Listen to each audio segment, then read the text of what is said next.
everybody, welcome to another episode with Montana Outdoor Science School. My name is Melanie and I am an instructor here with Moss. Today we are doing another journal activity in our nature journal.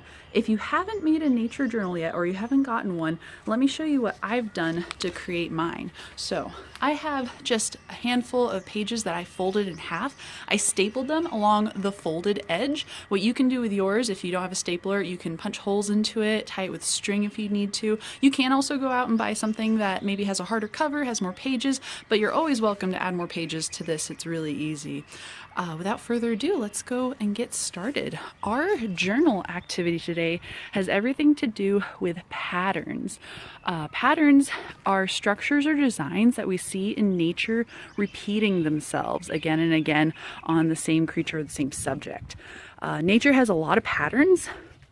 They have them on animals, in plants, and sometimes even in non-living creatures. They can be big, they can be small. Sometimes you see small things such as snowflakes have a pattern, or something as big as maybe a tree or even a rock might have an interesting pattern to it. In nature, we have a ton of opportunities to see these patterns. And today we're going to take an opportunity to try to see more deeply into a subject and take a look at the pattern of that object and kind of be like scientists and use our powers of observation, use our good observation skills to take a look at a subject. For this activity, pick a subject that you find interesting or something that you really like. For me, I'm going to be choosing a tree, and it's a tree that I have just outside my home, and it's always been a really pretty tree, especially when the leaves start growing on it. So I'm going to choose that. Remember, if you do pick something that is alive, never to pick it or to take it from its home. You want to leave things in their habitat and not disturb their life cycle. You also want to leave things as you found them in nature. So we're not going to take things home, and we're not going to disturb any of the places that we may find some of our subjects today. So here we go. I'm going to get started. So this tree right behind me is the one that I'm going to be attempting to draw. The reason I chose this one is because I noticed that its branches grow in a certain pattern, they grow in a certain way, and I'm going to try to draw and replicate this pattern. I'll show you guys my process as I go about drawing it. Alright, good thing to do always in your journal is to label what you're doing. I wrote patterns in nature for mine, and I'm just gonna take a look at this, and I'm going to start by drawing just some really simple designs on it first. So I noticed that on that tree there is one great big trunk in the middle, and I'm going to start with that just like so. Just a great big line. Doesn't have to be perfect, doesn't even have to be perfectly straight. And then from there, I think what I'll do is I'll start from the top. I noticed that the branches at the top are smaller, and so it'll be the start of my pattern. It'll be really easy to kind of add on from there.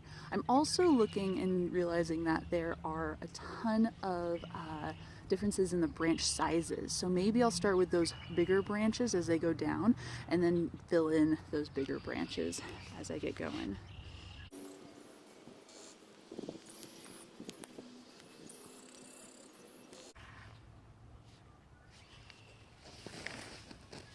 So this is the start of my pattern I've drawn. I kind of did a little zigzag method with the branches going upward because that's what this tree seems to do.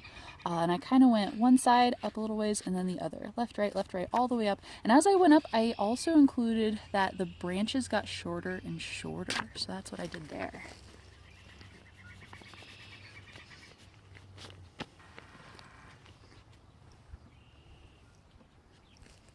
From here, I'm just going to fill in what I've got going on.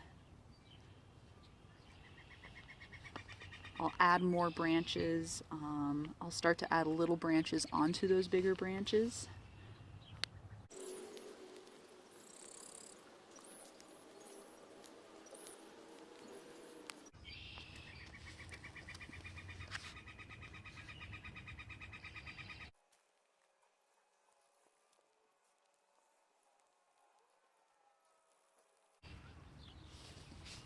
Alright, so this is what I have going so far. I just continue to repeat that pattern I saw, and I just continue to add branches every once in a while in the zigzag up the whole thing. On those smaller branches, I then added littler branches to in the same fashion, just zigzagged and opposite of each other.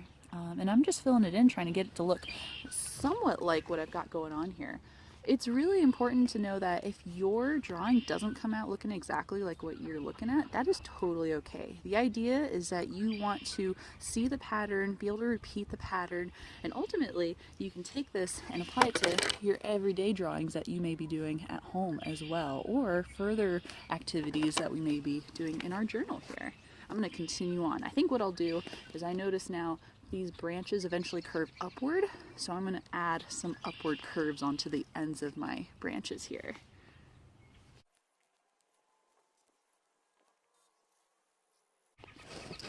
I'm just going in and adding even smaller branches now into everything, now that I've got those upward branch ends pointing to the sky.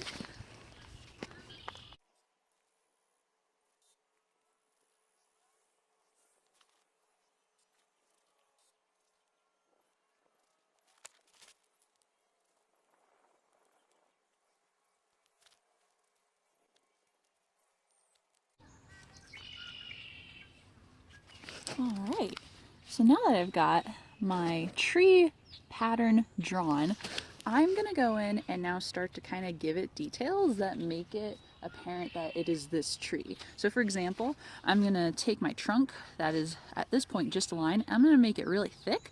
There's also some details about the bark. The bark is a mostly white pale color, and I'm going to take the time to kind of put in those little dark spots along the bark as well. Furthermore, it is springtime, so the ends of these little tiny branches here have little nubs growing on them, and I think I'm gonna try to dot some little nubs to show that it is actively growing.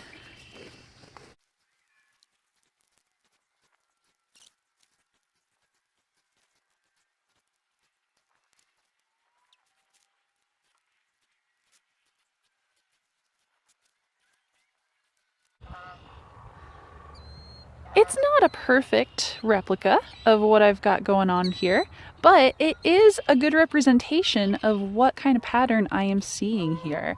The branches grow upward towards the sky. They come out in kind of a zigzag fashion along the trunk here.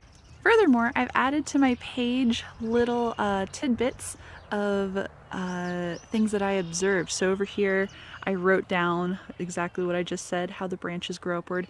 I wrote down that the bark is pale along the trunk.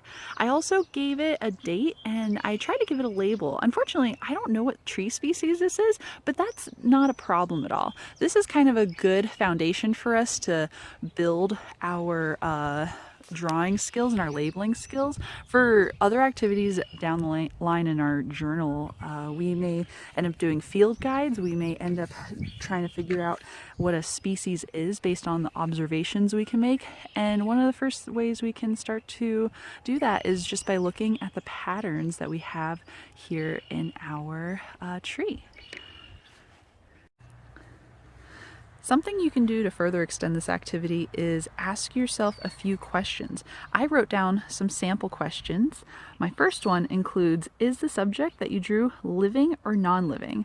For mine, my tree, it's obvious that it's living because it does have those new sprouts starting to come out on the end, but maybe you chose something that is non-living. And furthermore, if it isn't living, I want you to ask yourself, did it used to be alive or was it never alive at all? Something else you could ask is the pattern of your subject continuing to grow?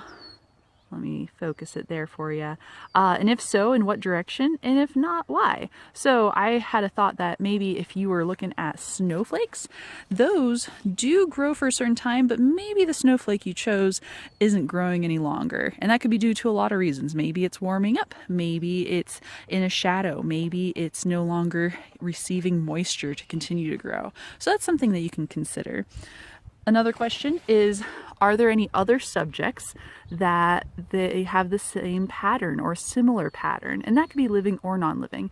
In the case of my tree, with the branches kind of coming out at zigzag angles growing upward, I thought to myself, yeah, there are plenty of other plants that have that similar fashion. This one, though, seems to have a pretty unique set of branches that grow off of it.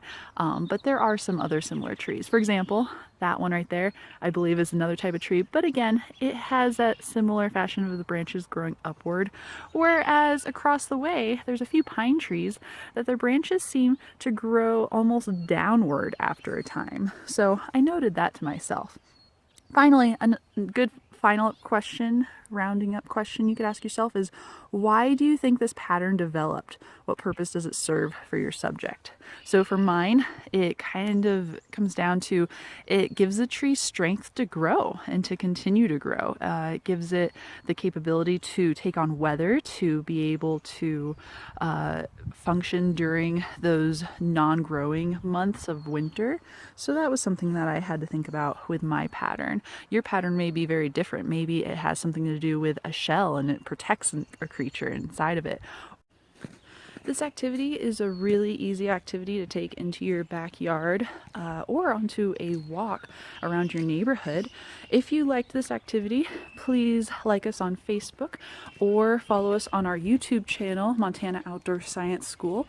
Thanks for joining us today, everybody, and we will see you next time.